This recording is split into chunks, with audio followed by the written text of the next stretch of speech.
I will say, though, there are varying ways of addressing it, and frankly, from a U.S. perspective, I would argue I'm a big fan of let's have policies that actually apply to us, and let's worry about other people creating their own policies to worry about them. I'd hate to see us get too actively involved in Mexican policies dealing with housing or income. We were having a discussion earlier.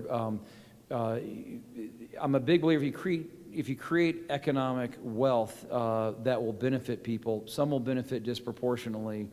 I'm not a fan of trickle down. A lot of times it becomes extreme waterfall down.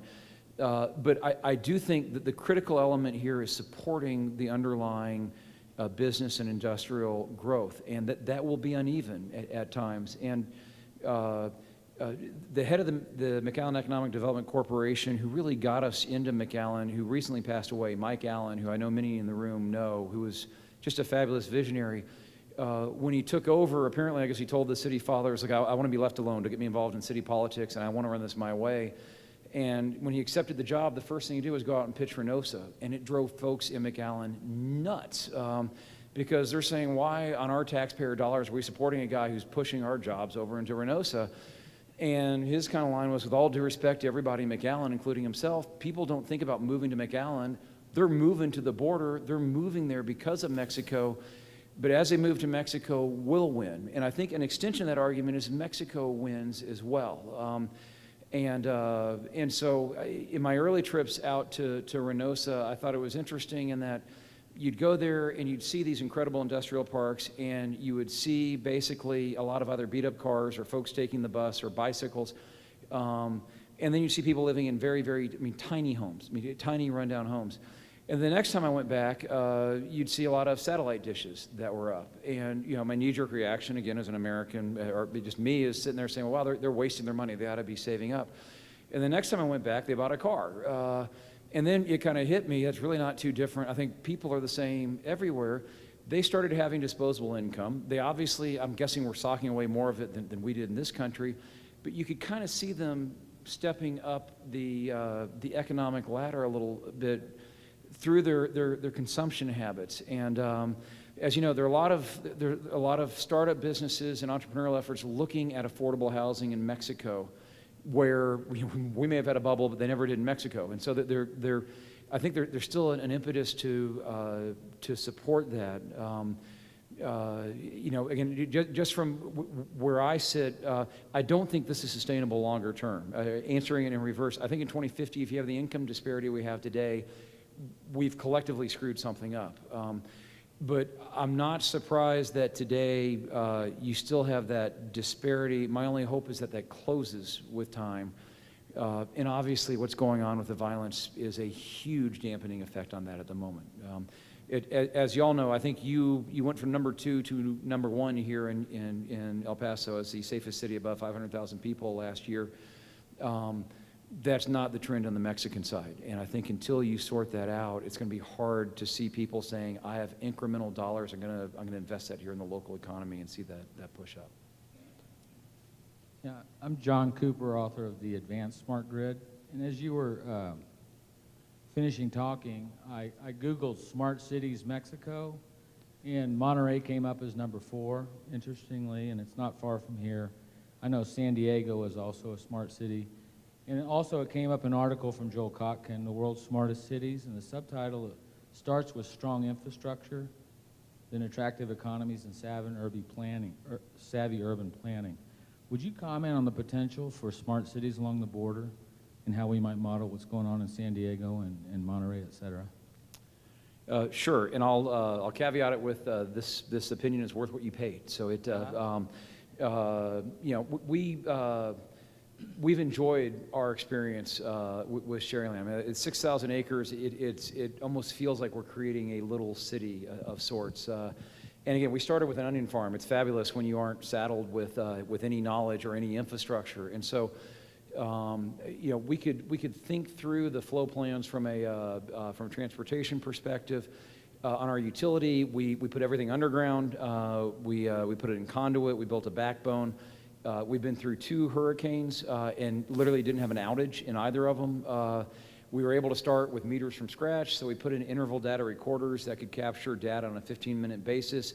A lot cheaper to do it from the get-go than coming back and retrofitting. And so, in a lot of ways, in a very humble way, we've tried to create something that that is very attractive as a place to live and work. And that's an experience that we found is possible.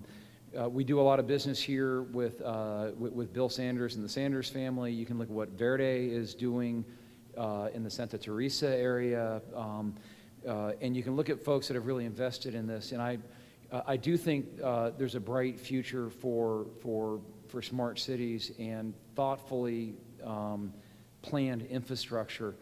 I will, again, as a personal opinion, I will throw out a cautionary note in terms of we are big fans of a number of the initiatives that come on the energy side in the smart grid, as it's talked about. And it is kind of silly that in this day and age, the equipment that we're putting out in the field in a lot of ways is no different than what we put out in the field 40 or 50 years ago. And I will half joke that the biggest impediment to a smart grid are dumb utilities. And so there's a degree of utilities kind of morphing in the right way. We also worry, though, about there are times where you can get really, you can be enticed by technological improvements that really don't quite pass the 80-20 rule or don't have a direct impact to the livelihoods of the people that you're serving. And when that's the case, that's very counterproductive. And just talking about smart meters as an example, if you look at the Dallas-Fort Worth area or in Houston, where you've had universal rollouts, the good news is now we can measure people's usage on a 15-minute basis. Power suppliers can offer tariffs that actually are geared towards people the way they use energy. All that's fabulous, and each month we get a nice little adder to our bill that paid for that meter going in. The problem is a lot of the folks that are the other side of that value chain aren't offering the value-added offerings just yet. And so I think the populace is saying, wait a second, you put in a smart meter, but that really hasn't improved my life, and I'm paying an adder for it. What's up with that? And then I think, more importantly, again, just looking at the economics of the broader region, we trail the state averages in a lot of instances. We certainly trail the U.S. average in a lot of instances in terms of income.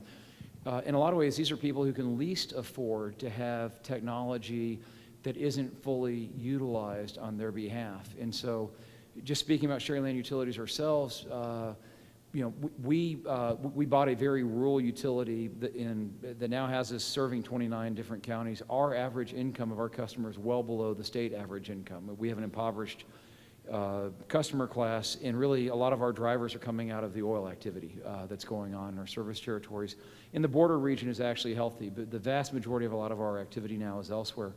We're looking at a lot of smart grid tools and applications out there, but are really trying to say, okay, what if we limited our focus to the bottom quartile economically of our customers, and let's figure out what makes sense for them, and limit our thinking, actually going the other way around and saying, let's find the minimal amount that can positively impact their life.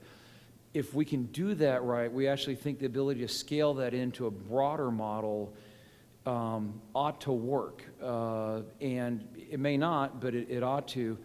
And our hope would be that we'll be a little bit more successful than the other way of doing it to date, which has been, let's do it on a mass basis and hope that those that are on the lower part of the income curve benefit from it. Frankly, the empirical evidence to date doesn't really bear that out. And I want to be really clear, I'm not against new technology. I think actually there's a fabulous role for it. I'm just not sure we've gone about the right way of rolling it out. Hunter, thank you. Great. No, thank you very much.